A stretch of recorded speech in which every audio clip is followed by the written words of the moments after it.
Baru-baru ini, satu isu kecil tiba-tiba jadi perbualan hangat di media sosial. Semuanya bermula apabila seorang pengguna di Threads berkongsi pandangannya tentang sejadah daripada jenama Niloufar, milik usahawan terkenal Niloufar. Individu tersebut mendakwa corak pada sejadah yang dibelinya kelihatan agak meragukan dan membuatkan dirinya rasa was-was. Dalam perkongsiannya, dia menjelaskan bahawa corak pada sejadah bukan sekadar hiasan biasa kerana sejadah adalah tempat seseorang bersujud ketika menunaikan solat. Menurutnya lagi, ada yang mengecam pandangannya, ada yang memanggilnya bodoh, ada juga yang mengatakan corak tersebut hanyalah reka bentuk biasa. Malah ada yang menyebut istilah paridolia, iaitu keadaan apabila seseorang melihat sesuatu bentuk yang sebenarnya tidak wujud.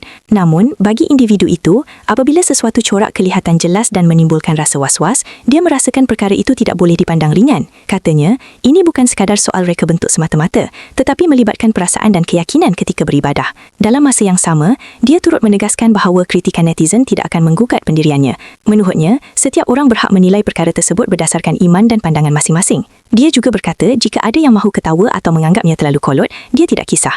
Baginya, isu seperti ini lebih kepada soal sensitiviti dan keyakinan individu terhadap perkara yang berkait dengan akidah. Perkongsian tersebut akhirnya menarik perhatian ramai pengguna media sosial. Apabila melihat ruangan komen, ramai netizen turut memberikan pandangan masing-masing. Ada yang bersetuju dengan dakwaan tersebut dan mengatakan mereka juga nampak sesuatu yang sama pada corak sejadah itu.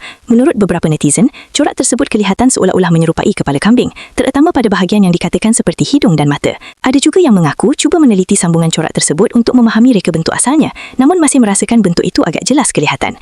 Walaupun begitu, ada juga netizen yang berpendapat ia hanyalah corak bunga biasa dan mungkin sekadar tafsiran berbeza daripada setiap individu. Perbincangan itu akhirnya menjadi semakin panjang di media sosial. Setakat ini, pihak syarikat Niloufar masih belum mengeluarkan sebarang kenyataan rasmi mengenai isu yang sedang diperkatakan ramai itu. Dan seperti biasa, perkara seperti ini akhirnya membuka satu persoalan menarik. Adakah ia benar-benar sekadar corak biasa yang disalah tafsir atau memang ada sesuatu pada reka bentuk itu yang membuatkan sesetengah orang rasa tidak selesa? Apa pula pandangan anda tentang perkara ini? Terima kasih kerana menonton Chua Viral TV. Jangan lupa like, komen dan subscribe untuk terus dapatkan update terkini tentang dunia hiburan Malaysia. Jumpa lagi di video seterusnya. Stay tuned untuk lebih banyak kisah sensasi.